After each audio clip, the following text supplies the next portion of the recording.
نحمده ونستعينه ونستغفره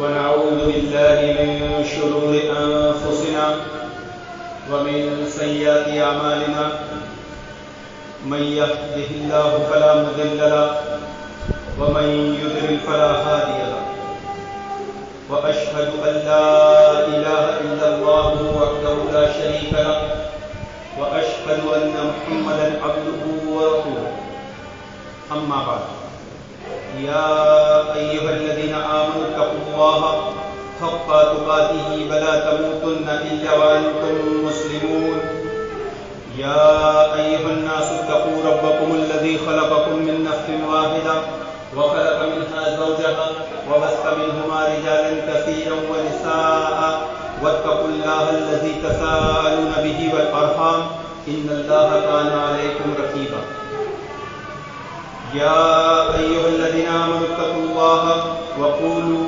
قولا سديدا يصلح لكم أعمالكم ويغفر لكم ذنوبكم ومن يطع الله ورسوله فقد فاز فوزا عظيما أما بعد فإن خير الحديث كتاب الله وخير الهدي هدي محمد صلى الله عليه وسلم وشر الأمور محدثاتها وكل محدثة بدعة وكل بدعة ضلالة وكل ضلالة في النار أما بعد اللهم إني أسألك علما نافعا ورزقا طيبا وعملا متقبلا رب اشرح لي صدري ويسر لي أمري واحلل عقدة من لساني يفقهوا قولي اللهم رب زدني علما ربنا تقبل منا إنك أنت السميع العليم يا حي يا قيوم برحمتك أستغيث وأتوب إليك يا حي يا قيوم برحمتك أستغيث وأصلح لي شأني كله ولا تكلني إلى نفسي طرفة عين أبدا رب نجني من القوم الظالمين رب إني مغلوب فانتصر اللهم لا سهل إلا ما جعلته سهلا وأنت تجعل الحزن سهلا إذا شئت بے شک تمام تعریف اکیلے اللہ وحدہ لا شریک کے لیے سزاوار ہے. ہم اس کی حمد بیان کرتے ہیں, مجھ سے مدد طلب کرتے ہیں, مجھ سے توبہ کرتے ہیں, مجھ سے مغفرت طلب کرتے ہیں. ہم اللہ رب العالمین کی ایسی حمد بیان کرتے ہیں جو مکمل مسلسل مسلدھار ہو اور اس کی ایک بعد دیگر نازل ہونے والی نعمتوں کا شکر ادا کرتے ہیں. ایسا شکر جس میں مسلسل اضافہ ہوتا رہے اور بے پناہ درود و سلام اللہ کے نبی صلی اللہ علیہ وسلم اور آپ کے اصحاب پر. اللهم صل على محمد وعلى ال محمد كما صليت على ابراهيم وعلى ال ابراهيم انك حميد مجيد. اللهم بارك على محمد وعلى ال محمد كما باركت على ابراهيم وعلى ال ابراهيم انك حميد مجيد. حاضرین جمعہ, میرے دینی اسلامی بھائیوں, پردہ نشین خواتین حضرات اور میری ماں و بہنوں, ہمارے خطاب کا عنوان وہی گزشتہ خطبات والی سیریز کہ آج کے دور کا سب سے بڑا فتنہ کتاب و سنت کی بات کو اپنی عقل و فہم سے سمجھنا, منہج طرف سے محرومی کا نتیجہ, یعنی منہج طرف سے محروم ہو جانا. کہ قیامت کا تذکرہ ہو اور بنو تمیم کا تذکرہ نہ ہو تو یہ ذکر ادھورا ہے. علامت قیامت کا تذکرہ ہو اور بنو تمیم کا تذکرہ نہ ہو تو بھی یہ ذکر ادھورا ہے. دجال کا تذکرہ ہو اور بنو تمیم کا تذکرہ نہ ہو تو یہ مذاکرہ بھی ادھورا ہے. اور فتنہ دجال کا تذکرہ ہو اور بنو تمیم کا تذکرہ نہ ہو تب بھی یہ تذکرہ ادھورا ہے. کہ قال حدثنا عبدان قال اخبرنا ابو حمزہ عن القامش عن جابر بن شداد عن صفوان بن محرز عن عمران بن صفوان قال إني عند النبي صلى الله عليه وسلم إذ جاءه قوم من بني تميم فقال اقبلوا البشرى يا بني تميم فقال بشرتنا فاتنا فدخل ناس من أهل اليمن فقال اقبلوا البشرى يا أهل اليمن إذ لم يقبلها بنو تميم قالوا قبلنا جئنا لنتفقه في الدين وَلِنَسْأَلَكَ عَنْ أَوَّلِ هَذَا الْأَمْرِ مَا كَانَ قَالَ مَا كَانَ اللَّهُ وَلَمْ يَكُنْ شَيْءٌ قَبْلَهُ وَكَانَ عَرْشُهُ عَلَى الْمَاءِ ثُمَّ خَلَقَ السَّمَاوَاتِ وَالْأَرْضَ وَكَتَبَ فِي الذِّكْرِ كُلَّ شَيْءٍ رَوَاهُ بخاری۔ حضرت عمران بن صفوان رضی اللہ عنہ بیان فرماتے ہیں کہ میں اللہ کے نبی صلی اللہ علیہ وسلم کی خدمت میں پہنچا، آپ کی محفل میں پہنچا، میں نے اپنا اونٹ باہر مسجد کے باہر باندھا، جیسے ہم اپنی سواریاں کھڑی کرتے، اور مسجد میں داخل ہوا۔ میں دیکھتا ہوں کہ ایک وفد آیا بنو تمیم کا، قبیلہ تمیم کا۔ اللہ کے نبی صلی اللہ علیہ وسلم نے پوچھا کہاں کا وفد ہے؟ کہا یہ بنو تمیم کا، تمیم قبیلے کا وفد ہے۔ اقبل البشرا، بشارت قبول کرو۔ بنو تمیم قبیلے کو اللہ کے نبی صلی اللہ علیہ وسلم نے بشارت کی دعوت دی کہ بشارت قبول کرو، تو بنو تمیم کہتے ہیں بشر لنا فاتینا، یہ بشارت تو آپ دیتے ہی رہتے ہیں، آئے دن خوشخبری سناتے ہیں، اب کچھ مال دیجیے، اب کچھ مال کی شکل میں کچھ دیجیے۔ پھر دوسرا وفد آیا جو یمن کا تھا، تو اقبل البشرا، اللہ کے نبی نے کہا بشارت قبول کرو، یمن کے لوگوں نے بشارت قبول کی۔ ویسے بنو تمیم اگر اللہ کے نبی صلی اللہ علیہ وسلم کی اس بشارت کو قبول کر لیتے تو آخرت میں تو انہیں چیزیں ملنے والی تھی، ساتھ میں دنیا میں بھی کچھ نہ کچھ مل جاتا۔ بھائی نبی جب بشارت دے رہے ہیں تو ایسا ہو سکتا ہے کہ صرف آخرت میں ملے گا، دنیا میں کچھ نہیں ملے گا۔ لیکن پتہ نہیں ہو کیا مزاج اس دن بنو تمیم کا، کیا ان کا موڈ بنا ہوا کہ وہ بشارت کے بجائے بولے بشارت تو بہت سنتے ہیں، آپ کیا کریے ہمیں کچھ دنیاوی مال اور بتا دیجیے۔ لیکن یمن والوں نے قبول کر لی، اور یمن والوں نے کہا کہ ہم آئے ہیں آپ کی خدمت میں، آپ کی اس محفل میں کائنات کے رازوں کو جاننے کے لیے۔ آپ ہمیں بتائیے کہ اللہ رب العالمین نے کائنات کو کیسے پیدا کیا، سب سے پہلے کیا چیز پیدا کی۔ پیارے رسول صلی اللہ علیہ وسلم کی خدمت میں صحابہ اکرام آتے تھے تو ہمیشہ توحید اور عقیدے کی سب سے پہلے فکر ہوتی تھی، توحید اور عقیدے کی سب سے پہلے اصلاح ہوتی تھی۔ پھر اللہ کے نبی صلی اللہ علیہ وسلم نے فرمایا کہ اللہ رب العالمین نے سب سے پہلے کیا چیز پیدا کی؟ اللہ تعالیٰ نے کون بتائے گا؟ قلم۔ صحیح ہے لیکن جواب غلط ہے۔ وہ جب کہا جاتا ہے کہ قلم پیدا کی تو وہ اس لیے نہیں کہا جاتا سب سے پہلے اللہ تعالیٰ نے قلم پیدا کی، وہ اس عقیدے کو باطل کرنے کے لیے کہا جاتا ہے جو یہ لوگ کہتے ہیں کہ سب سے پہلے اللہ تعالیٰ نے اللہ کے نبی صلی اللہ علیہ وسلم کو پیدا کیا، ان کے نور کو بنایا، اس کے جواب میں بات کہی جاتی ہے۔ مطلب عقلی طور پہ بات سمجھ میں آئے گی آپ کو، سب سے پہلے اللہ رب العالمین نے عرش اور پانی کو پیدا کیا۔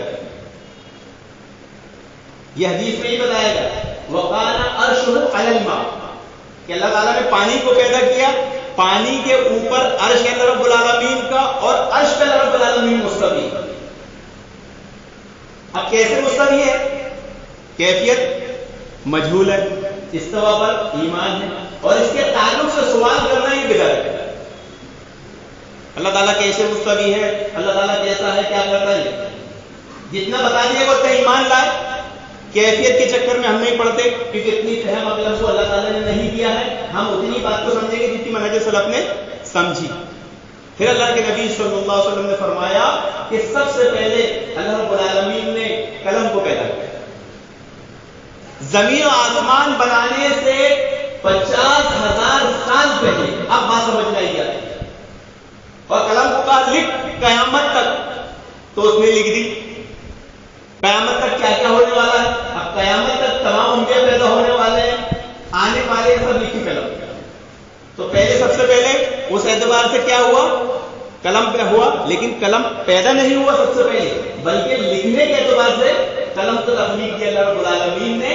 سب سے پہلے پانی، اور اللہ رب العالمین نے عرش کی تخلیق کی، اس پر مستوی ہوا، استوا کیا۔ اللہ رب العالمین شروع سے تھا، آخر تک رہے گا، کبھی ختم ہونے والی ذات نہیں ہے، اول بھی وہی ہے، آخر بھی وہی ہے۔ پھر عمران بن صفوان کہتے ہیں کہ ایک شخص نے مجھے خبر دی کہ تمہارا اونٹ بھر گیا، تمہارا اونٹ جو تم نے باہر باندھے تھے، میں درس میں بیٹھا ہوا تھا، بھاگ گیا۔ عمران بن صفوان گئے، پھر ان کو پکڑ کے لائے، آ کر واپس محفل میں شامل ہو لگے جب تک محفل ختم ہو چکی۔ یہاں پر جو بات چند چیزیں غور کرنے کے محترم حاضرین، کہ بنو تمیم نے جو اللہ کے نبی صلی اللہ علیہ وسلم کی بشارت کو نہیں لیا، دنیاوی مال متا حاصل کرنا چاہا، تو یہ کیا معاملہ؟ بنو تمیم کی بڑی فضیلت، بنو تمیم کی اتنی بڑی فضیلت ہے کہ اس کو بیان نہیں کیا جاتا۔ مسلمانوں کو ان کی فضیلت معلوم نہیں، لیکن مخالفین کو ان کی فضیلت بڑی معلوم، اس لیے وہ ہمیشہ بنو تمیم کو ٹارگیٹ کرتے ہیں، نام لے کر نہیں کرتے۔ ارے وہ تو نجدی ہے، وہ تو وہابی ہے، عرب والوں کو بولتے ہیں نا۔ ابھی میں کہوں کہ بنو تمیم کی اتنی فضیلت آئی، اللہ کے نبی صلی اللہ علیہ وسلم نے فرمایا، ابو ہریرہ رضی اللہ عنہ کیا بیان فرماتے ہیں کہ قال حدثني زهير بن حرب قال حدثنا جرير عن عمارة بن القعقاع عن ابو زرع عن ابو هريرة رضي الله عنه قال لا ازال احب من بني تميم بعد ثلاث سمعت من رسول الله صلى الله عليه وسلم يقولها فيهم هم اشد امتي على الدجال وقالت فيهم صبية عند عائشة فقال آتِكَ فإنما من ولد إسماعيل وجعلهم صدقاتهم فقال هذه صدقات قوم أو قوم رواه البخاري۔ ابو ہریرہ رضی اللہ عنہ بیان فرماتے ہیں کہ جب سے میں نے نبی کریم صلی اللہ علیہ وسلم کی زبانی ان تین چیزوں کو سنا، بنو تمیم کے بارے میں ان تین خوبیوں کو سنا، مجھے ان سے محبت ہو گئی۔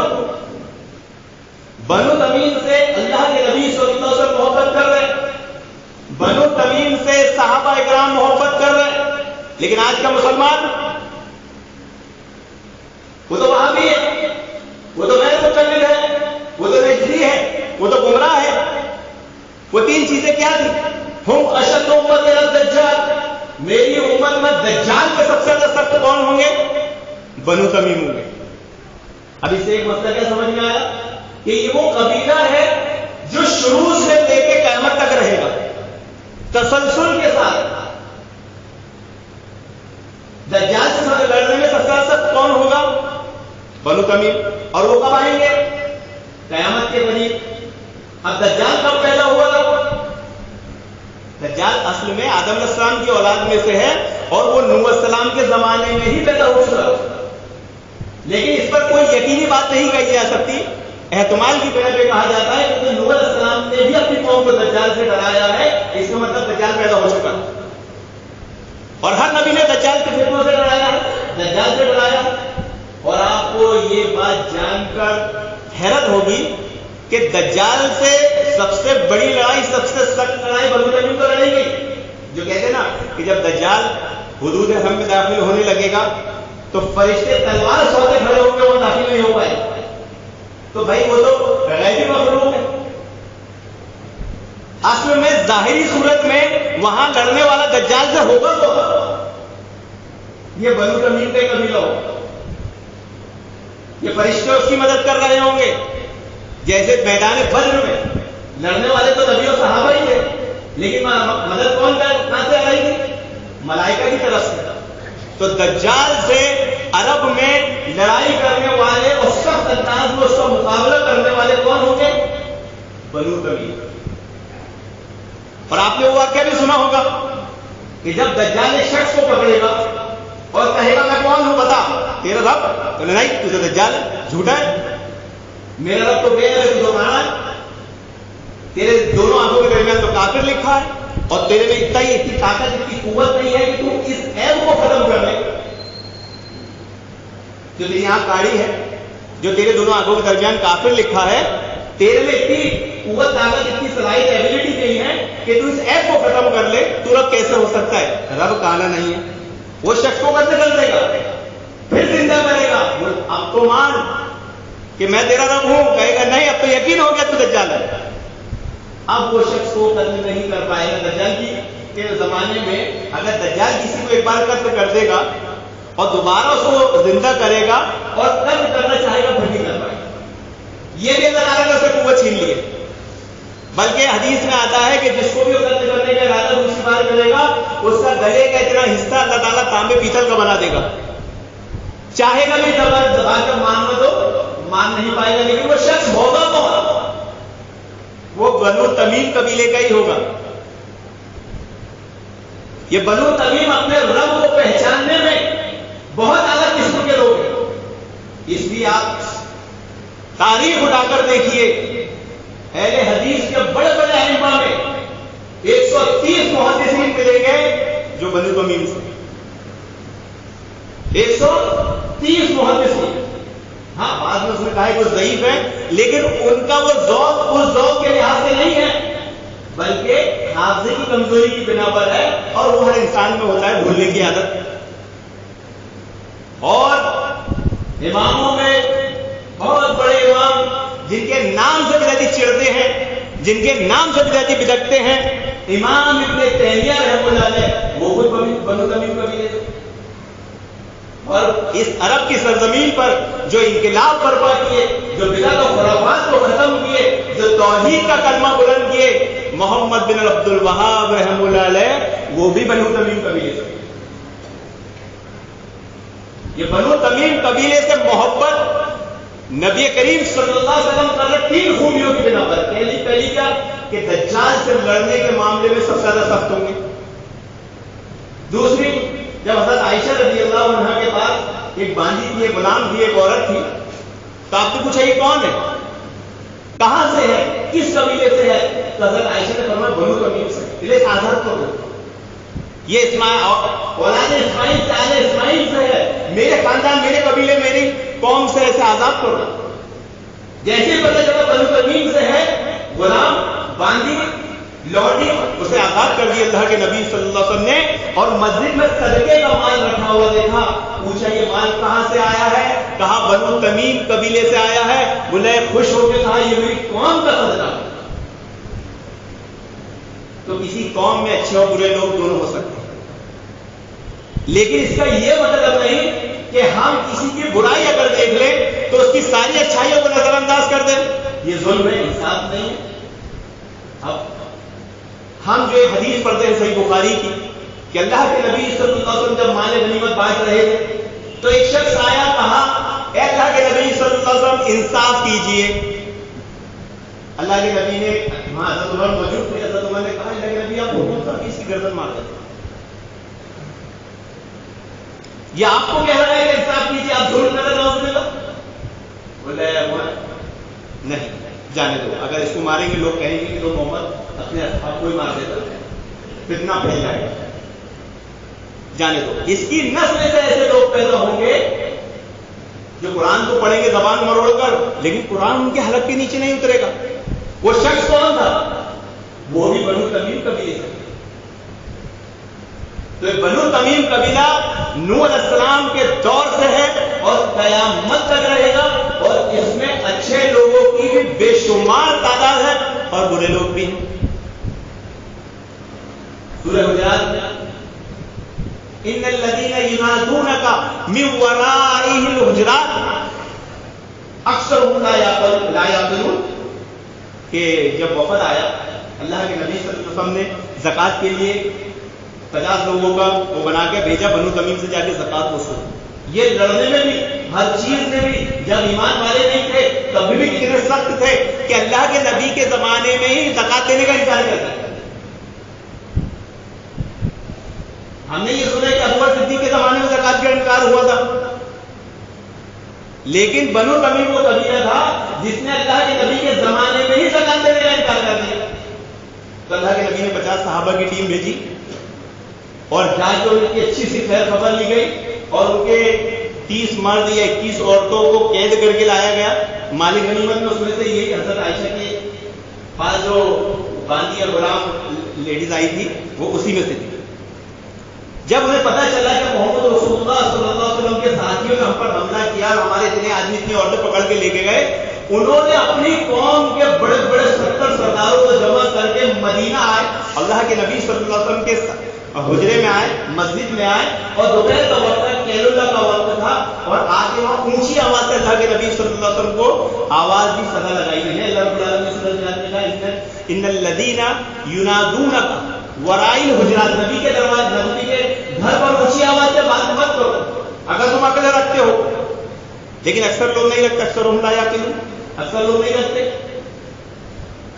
پھر اللہ کے نبی صلی اللہ علیہ وسلم باہر آئے, ان سے پوچھا کیا مسئلہ ہے؟ تو بولے آپ نے ہمارے آدمیوں کو قید کیوں کیا وغیرہ جو بھی مسئلہ ہوا.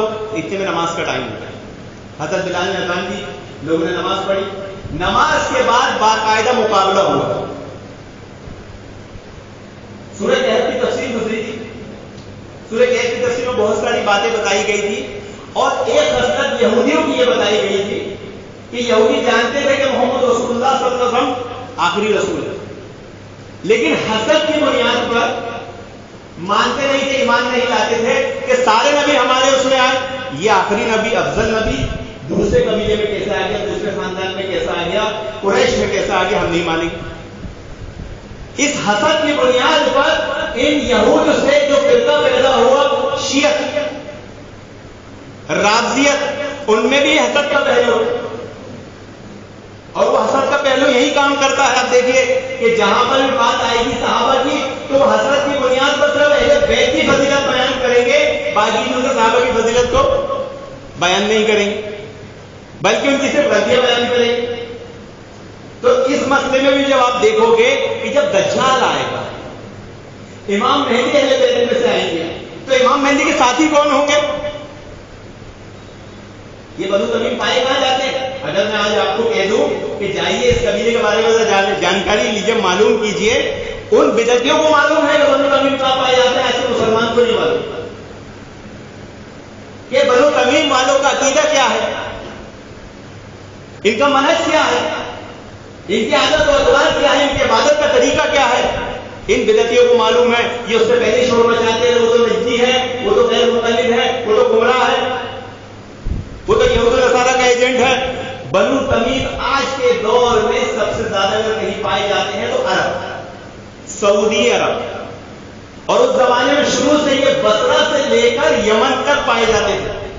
وہ جو اہل یمن نے بشارت قبول کی تھی نا, تو ایسے نہیں کہ بنو تمیم صرف عرب نہیں ہے, یمن میں بھی, اور ہو سکتا ہے کہ اس بغاوت میں جو یمن سے بھی اٹھی ہے اور یہ سعودی اور یمن کی وار چل رہی ہے اس میں بھی بنو تمیم کے لوگ ہوں. تو یہ قاعدہ نہیں ہے کہ کسی قوم کے تمام لوگ صحیح ہوں گے اور کوئی غلط نہیں ہو سکتا, بلکہ اس میں اچھے لوگ بھی ہوتے ہیں اور برے لوگ بھی ہوتے ہیں. تو جو اچھے ہیں ان کی اچھائی بیان کرو, اور جو برے ہیں, جو جن میں کمزوریاں ہیں, جن میں کمیاں ہیں, اس کو بیان کرو. جیسے کتاب و سنت نے بتایا کہ تبت یدا ابی لہب وتب, ابھی تو نبی کے چچا ہے نا. کیا قرآن نے یہ نہیں بتایا کہ نبی کے اہل بیت میں سے انہ عمل غیر صالح, نوح علیہ السلام نے کیا کہا, اے اللہ میرا بیٹا, اے اللہ میرا بیٹا ڈوب رہا ہے. اللہ تعالیٰ نے بولا تمہارا بیٹا نہیں ہے. نوح کا بیٹا, نوح علیہ السلام کا بیٹا ہونے کے بعد, اہل بیت ہونے کے بعد اللہ رب العالمین نہیں, اس کے اعمال شائستہ نہیں ہے, اس کے اعمال اچھے نہیں ہیں.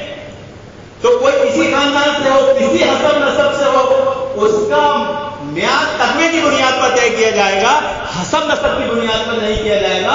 نوح علیہ السلام کے بیٹے کو اللہ تعالیٰ نے کہہ دیا انہ عمل غیر صالح, اس کے اعمال اچھے نہیں ہیں. میں تو آج بھی بولتا ہوں ہماری رسول آج بدعتیوں میں بہت پائے جاتے ہیں.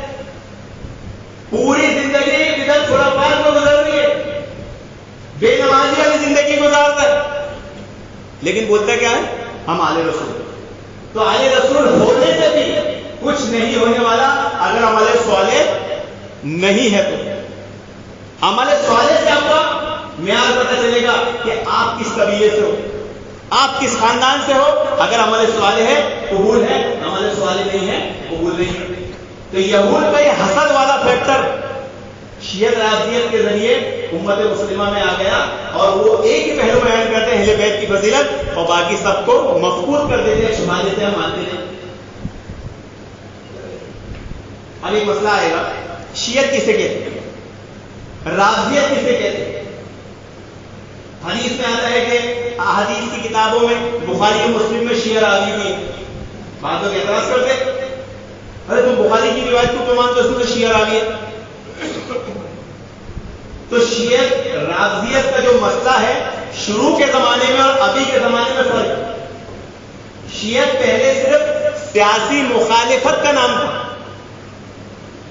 پہلے شیعہ کسے کہتے تھے؟ کہ جو حضرت علی کے گروپ میں ہے ان کو خلیفہ مانتا ہے، حضرت معاویہ کو نہیں مانتا۔ یعنی شیعہ اس زمانے میں سیاسی مخالف کو کہا جاتا تھا۔ پھر اس دشمنی میں غلو ہوا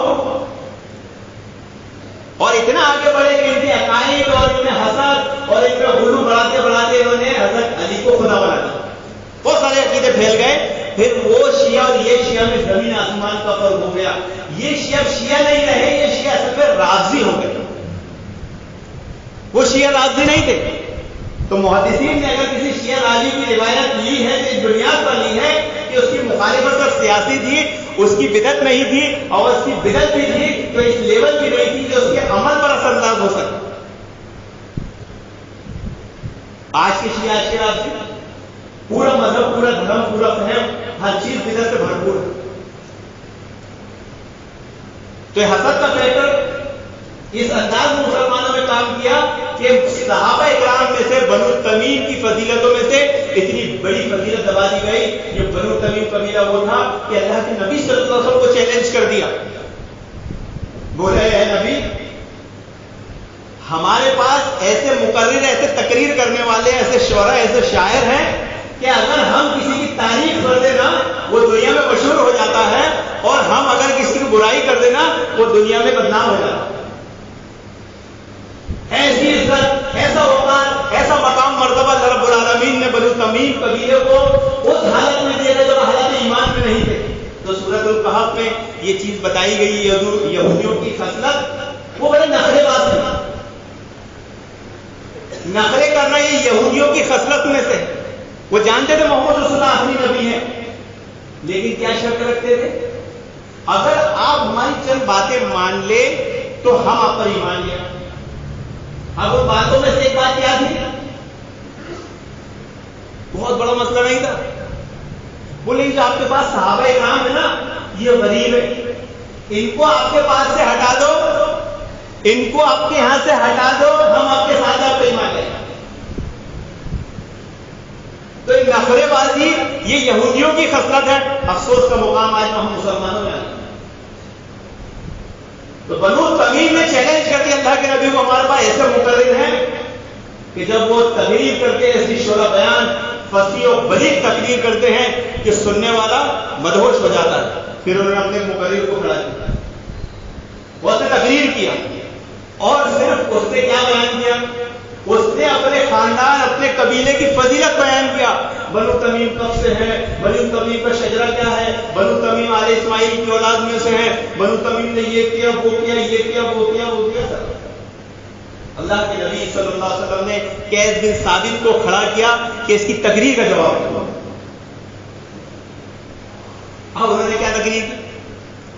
صرف توحید بیان کی۔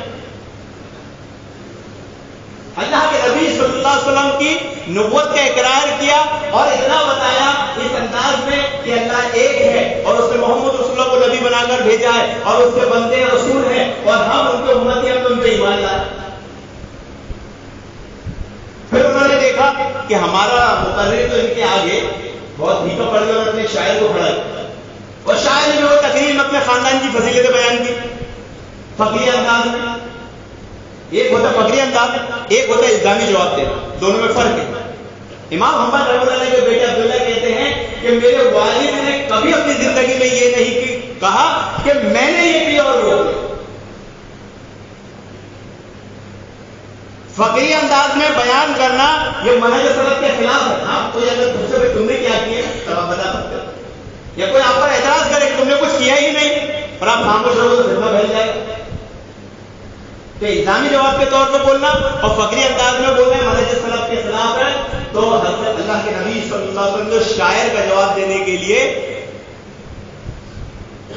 حسان بن ثابت شاعر کو کھڑا کیا، اور جب انہوں نے شاعری کی، اب یہ بنو تمیم کا جذبہ دیکھا، یہ حالت کفر میں ہے، یہ نبی کریم صلی اللہ علیہ وسلم کو چیلنج کرتے رہے، لیکن جب انہوں نے دیکھا کہ ان کا مقرر، ان کا شاعر ہم پر غالب آ گیا، اقرار کر لیں کہ آپ واقع محمد رسول اللہ ہے. آپ نے کیا اچھی تربیت کرتے صحابہ کی, ہم ایمان لاتے.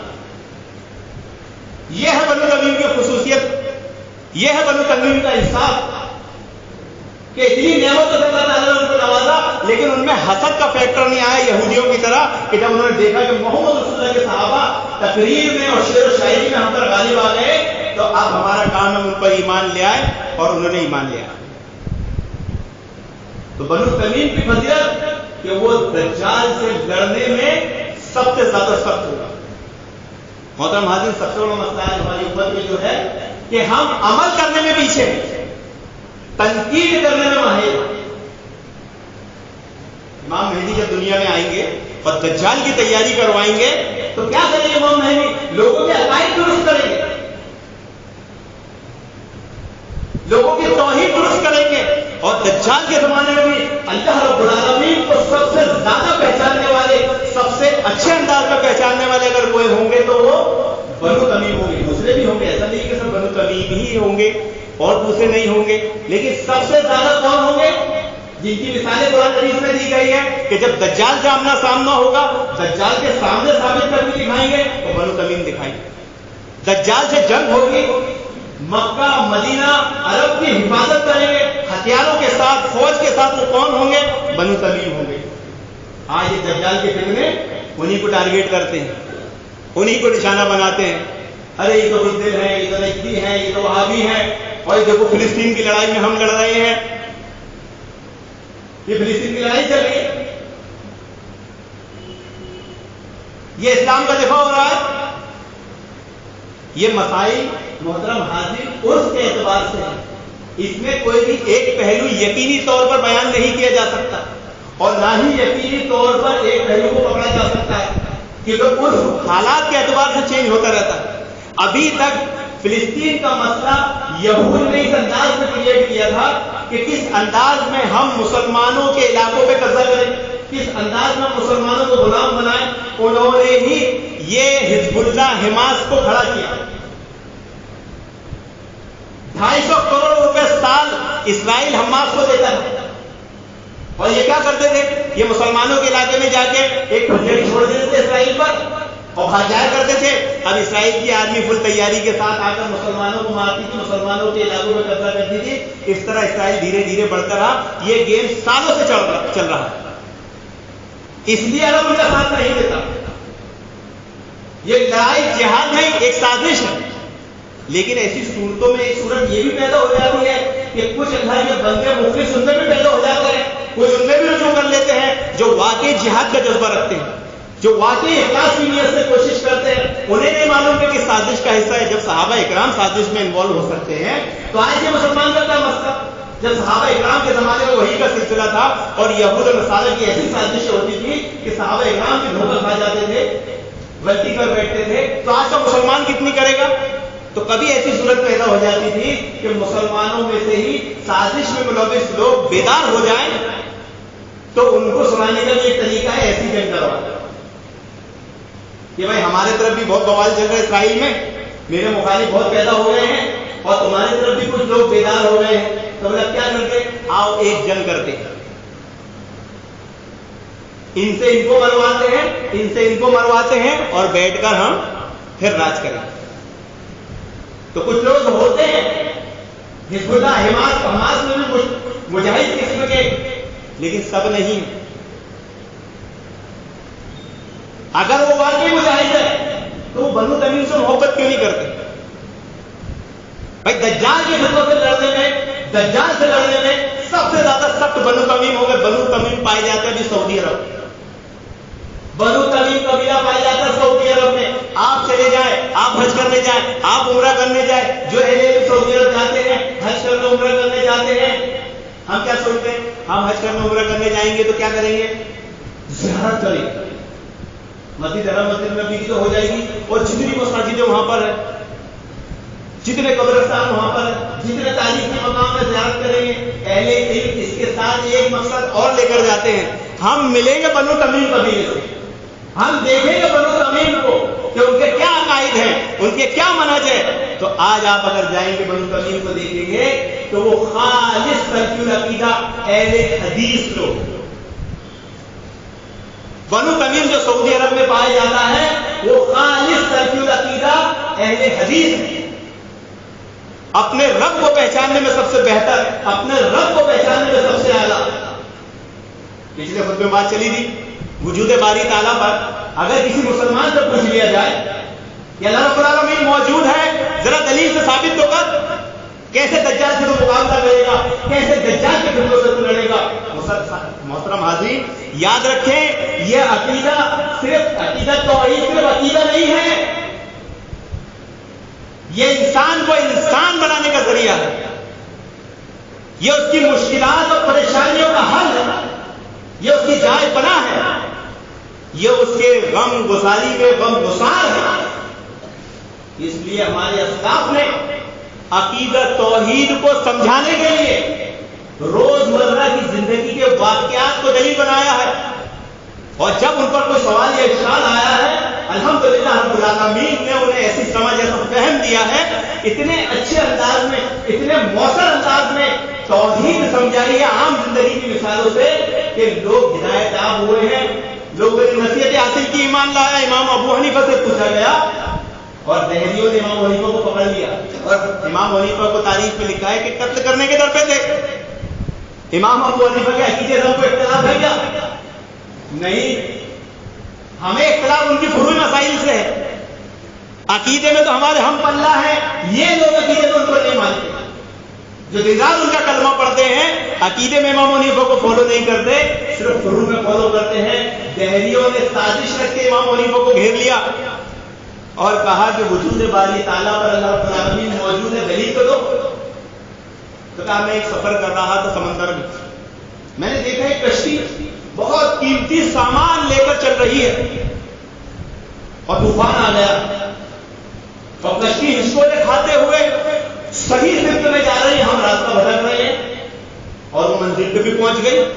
جب میں نے اس کشتی کو جا کر دیکھا تو اس میں قیمتی سامان کا ایک ملہ ہی غائب ہے, کشتی چلانے والا نہیں ہے. تو دہلی نے کہا ایسا ممکن ہے؟ بولے واہ واہ, ایسا ممکن نہیں ہے. اتنی بڑی کائنات, اتنے زمین و آسمان, اتنے مخلوقات سب چل رہی ہے, سب کام کر رہے ہیں بنا خالق کے, بنا اللہ رب العالمین کے. ایک دہلی نے امام حنیفہ سے پوچھا آپ کیسے ثابت کریں گے اللہ رب العالمین ہے؟ تو کہا دیکھو ہر باپ یہ چاہتا ہے میرے وہاں بیٹا پیدا ہو, بعض باپ یہ چاہتے ہیں میرے وہاں بیٹی پیدا ہو, لیکن ہوتا بیٹا کی جگہ بیٹی اور بیٹی کی جگہ بیٹا. کوئی طاقت ہے جو تمہاری خواہشات کو روک رہی ہے اور اپنی طاقت کا مظاہرہ کر رہی ہے, وہی رب ہے. امام مالک رحمۃ اللہ علیہ سے ہارون رشید نے پوچھا وجود باری تعالیٰ پر دلیل تو کیسے مانتے ہو؟ کہا یہ زبانوں کا فرق, یہ بولیوں کا فرق, یہ لہجوں کا فرق, یہ ثابت کرتا ہے کہ کوئی ہے. امام شافعی سے پوچھا گیا کہ وجود باری تعالیٰ پر دلیل دیجیے. کہا تم دیکھتے نہیں ہریالی کو, ان پیڑ پودوں کو, یہ دیکھنے میں سب ایک جیسے, چکھنے میں, کھانے میں سب کا مزہ ایک جیسا. اب آپ دیکھو وہ کیڑا اس پودے کو کھاتا ہے, ریشم دیتا ہے, وہ ہرن کھاتا ہے, مشک دیتا ہے. گائے بیل بکری کھاتی کیا دیتی ہے؟ مہنگیاں دیتی ہے. ایک ہی چیز ہے, ایک ہی ٹیسٹ ہے, الگ الگ قسم کی چیزیں وجود میں آ رہی ہے. کوئی ہے؟ امام حنبل سے پوچھا گیا وجود باری تعالیٰ پر دلیل دیجیے, کیا دلیل ہے آپ کے پاس؟ کہا میں نے ایک قلعہ دیکھا ہے, ایسا مضبوط قلعہ, ایسا مضبوط کہ اس میں ایک سوراخ تو کیا ایک دراز بھی نہیں ہے, ہوا جا نہیں سکتی, ہوا آ نہیں سکتی. دیکھنے میں باہر سے چاندی کی طرح چمکتا ہے, اندر سے سونے کی طرح چمکتا ہے. ایک دن کیا ہوتا ہے کہ اچانک اس کی دیوار گرتی ہے اور ایک شخص باہر نکل کے آتا ہے, بات کرنے لگ جاتا ہے, جبکہ نہ ہوا اندر جا سکتی نہ باہر آ سکتی. آپ کی مثال انڈے سے دی کہ انڈے میں کیسے اللہ رب العالمین جاندار رکھتا ہے, نہ ہوا اندر جاتی نہ باہر آتی, لیکن اس میں سے جاندار نکلتا. ایک دیہاتی سے پوچھا گیا کہ وجود, اچھا یہ تو بڑے لکھوں کی مثال تھی. ایک دیہاتی سے پوچھا گیا کہ وجود باری اللہ تعالیٰ موجود ہے, اس کی کیا کیسے ثابت کرو گے؟ کہا یہ راستے میں جو مینگنیاں پڑی رہتی ہیں ہم اس سے پتہ کر لیتے ہیں, یہاں سے کوئی گائے بیل بکری گئی, یہ پاؤں کے نشان سے پتہ کر لیتے ہیں کہ یہاں سے کوئی انسان گیا، یہ لیگ سے پتہ کر لیتے ہیں کہ کوئی گھوڑا کوئی گدھا گیا ہے، اور یہ اتنی بڑی کائنات چل رہی ہے، سورج چاند ستارے چل رہے ہیں، وہ تم ان کو دیکھ کر، ان کے راستوں کو دیکھ کر پتہ نہیں کر سکتے کہ کوئی اللہ رب العالمین ہے ان کو بنانے والا؟ امام جعفر صادق رحمۃ اللہ علیہ سے بھی یہ پوچھا گیا کہ وجود باری تعالیٰ پہ دلیل دو، تو اس زمانے کی دہلی جو تھے نا وہ بہت سخت مزاج پہ، ایسے تو بدعتی ہر زمانے میں سخت مزاج ہوتے ہیں، فوراً لڑنے پر کھڑے ہو جاتے ہیں کیونکہ ان کے پاس دلیل ہوتی نہیں ہے۔ وہ اپنے مذہب، اپنے دھرم کو غصے سے، ہڈھلوی سے، ضد سے چلا سکتے ہیں۔ جس کے بعد علم ہوتا ہے وہ کول ہوتا ہے، ٹھنڈے مزاج کا ہوتا ہے۔ تو امام جعفر صادق نے پوچھا کیا تو نے کبھی سمندر کا سفر کیا ہے؟ بولا ہاں کیا ہوں۔ اچھا بتا کیا مسئلہ ہوا؟ بولا ہاں ایک بار ایسا ہوا کہ طوفان میں پھنس گیا اور اس کشتی میں چل رہا تھا، وہ کشتی بھی ٹوٹ گئی، وہ ملہ بھی بن گیا، وہ کشتی کے تخت پر جو ٹوٹا تھا، ایک تخت کو میں نے پکڑ لیا، اس پر میں پار ہونے لگا، آخر میں وہ بھی ٹوٹ گیا۔ پھر کیا ہوا؟ سمندر کی موجوں نے مجھے اٹھایا اور کنارے پہ لگا دیا۔ امام جعفر صادق نے کہا سچ بات بتا کہ جب سب کچھ ختم ہو گیا، تیرا تختہ جو سہارا تھا وہ بھی ٹوٹ گیا، پھر تو نے کس کو یاد کیا؟ جب تجھے اپنا خاتمہ، اپنی ہلاکت، اپنے غروب ہونا تجھے سمجھ میں آ گیا کہ اب تو ڈوبا مرا، اب تو نے کس کو یاد کیا؟ وہ فوراً آپ کے ہاتھ پہ کلمہ پڑھ کے ایمان لایا۔ ایک حکیم سے پوچھا گیا تو بتا وجود باری تعالیٰ کی کیا دلیل ہے اللہ رب العالمین موجود ہے؟ تو بولے میں شہد کی مکھی کو دیکھتا ہوں، شہد کی مکھی کے دو ڈنگ ہوتے ہیں، ایک ڈنگ سے وہ شہد بناتی ہے اور ایک ڈنگ سے وہ ڈنگ مارتی ہے، تو وہ جب ڈنگ مارتی ہے تب شہد بنتا ہے۔ اب یہ کاریگری کس کی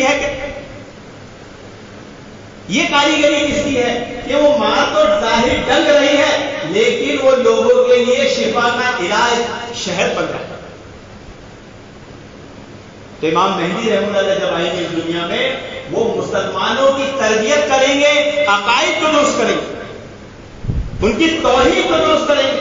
ہم نے محترم حاضرین توحید کے لیے کیا کوششیں کی ہے، کیا کوشش کر رہے ہیں سوائے سننے کے؟ ہم صرف تنقید میں ماہر عمل میں نہیں۔ ایک امام صاحب نے مسجد میں اذان دی اور نماز کا ٹائم ہو گیا، یہاں پر بھی ہو جاتا ہے بعض دفعہ فجر کو، امام صاحب انتظار کر رہے ہیں، کوئی نمازی نہیں آیا، جماعت کھڑا ہونے کا ٹائم آ گیا، اتنے میں ایک نمازی آیا، امام صاحب نے غم کا اظہار، افسوس کا اظہار کیا، یہ کیا معاملہ ہے، اتنی بڑی بستی ہے، اذان دیے 15 منٹ ہو گئے، جماعت کا وقت قریب ہو گیا، ابھی تک کوئی نہیں آیا۔ مصلی جو تھا تھوڑا عقل مند تھا، اس نے کہا امام صاحب ایک مشورہ تو بولے کیا؟ ایک بار اذان پڑھ کر بولے کیوں؟ بولے دو سے چیسی اذان کی پوری بستی آ گئی، ارے دوسری بار اذان دینا ثابت نہیں ہے، دوسری بار اذان دینا سنت نہیں ہے، دوسری بار اذان دینا غلط ہے۔ تنقید کرنے سب آ گئے، عمل کرنے مساجد تو سنی پڑی ہے۔ تو عمران بن صفوان رضی اللہ عنہ بیان فرماتے ہیں کہ جب اللہ کے نبی صلی اللہ علیہ وسلم سے بنو تمیم قبیلہ اور اہل یمن بیٹھ کے وہاں گفتگو کر رہے تھے کہ اللہ تعالیٰ نے سب سے پہلے کائنات میں کیا چیز پیدا کی، اللہ کے نبی جب بتا رہے تھے، اتنے میں شخص آیا اور اس نے کہا اے عمران تمہارا اونٹ بھر ہے۔ اب محفل میں بیٹھا ہے آدمی، اچانک کوئی خبر دیتا ہے، پلاننگ کے ساتھ تو نہیں ہوتا، اب ہم نے سن لیا، ہو سکتا ہے آگے اصلاح ہو جائے ہماری، ہم اس چیز کا خیال رکھیں۔ وہ اٹھ کر جا کے جیسی دیکھے تو واقعی ان کو اونٹ بھاگ رہا تھا، اب وہ اتنی تیزی سے بھاگ رہا تھا کہ اس کے پیچھا کرتے کرتے کرتے وہ وادی کے پار چلے گئے، جو پہاڑ وادی تھی وہ اس کے پار چلے گئے اور اس کو پکڑ کے لایا، اور جب لا کر مسجد میں داخل ہوئے تو محفل ختم ہو چکی تھی، اہل یمن بھی جا چکے تھے، بنو تمیم بھی جا چکے تھے، اللہ کے نبی صلی اللہ علیہ وسلم اپنے حجرے میں داخل ہو چکے تھے۔ عمران بن صفوان رضی اللہ عنہ کو اتنا افسوس ہوا، اتنا غم کیا انہوں نے، اور اپنے آپ پر اتنی ملامت کیے، اے کاش کہ آج میں اس اونٹ کو کھو دیتا، اے کاش میں اس کے پیچھے نہیں جاتا، کہ میں اللہ کے نبی صلی اللہ علیہ وسلم کی محفل میں بیٹھ کر اور کیا کیا سیکھ لیتا۔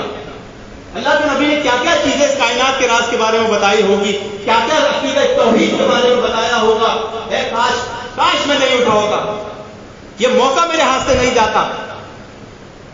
لیکن ہم دینی محفلوں کے تعلق سے وہ تو اتنا بڑا مسئلہ نہیں. ہمارا جمعے کا مسئلہ کیا؟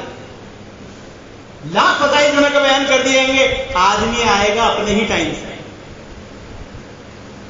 وہ آئے گا اپنی ہی مرضی سے،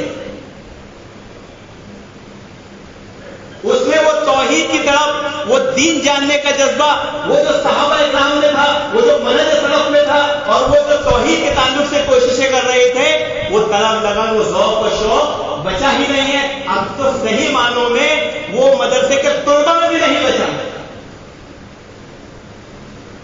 کہ وہ ذوق و شوق جو دین کا ہونا چاہیے وہ عوام کو جاننے دیجیے، وہ طلبہ میں بھی نہیں بچا.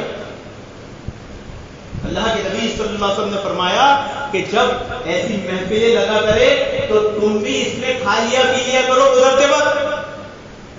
بولے اللہ کے نبی کھا لیا پی لیا کرو؟ بول رہے یہ جنت والی محفلیں ہیں.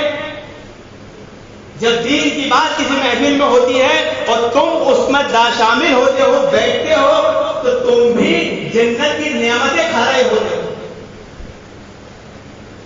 یہاں تک روایت میں آتا ہے کہ اگر تمہیں پتہ چل جائے کہ ایک عالم پہاڑ کے اوپر ہے تو تم پوری کوشش کرو کہ اس پہاڑ پہ چڑھ کر اس عالم سے علم حاصل کرنے کی کوشش کرو. لیکن ہم اگر 10 منٹ کا درس 15 منٹ کا ہو جائے گا تو جمعہ کا خطبہ 5 منٹ 10 منٹ لیٹ ہو جائے گا تو نخرے شروع ہو جائیں گے. کیونکہ دین سیکھنا مقصود نہیں ہے، دین جاننا توحید سیکھنا مقصود نہیں ہے، ذوق و شوق اس لیے نہیں آیا ہے. توحید کے تعلق سے کوشش کرنا، توحید کے لیے کوشش کرنا، یہ منہج سلف ہے. اور یہ دجال اور دجال کے فتنوں سے لڑنے کے لیے محترم حاضرین یہی توحید آپ کے کام آنے والی ہے. اگر یہ توحید نہیں ہوگی، یہ توحید کے لیے محنتیں نہیں ہوگی، دجال سے لڑنا تو دور بات، آپ دجال کی فتنوں سے نہیں لڑ پائیں گے. اللہ رب العالمین سے دعا ہے کہ اللہ رب العالمین ہمیں توحید سیکھنے سمجھنے کی توفیق عطا فرمائے. آمین یا رب العالمین. وآخر دعوانا الحمدللہ.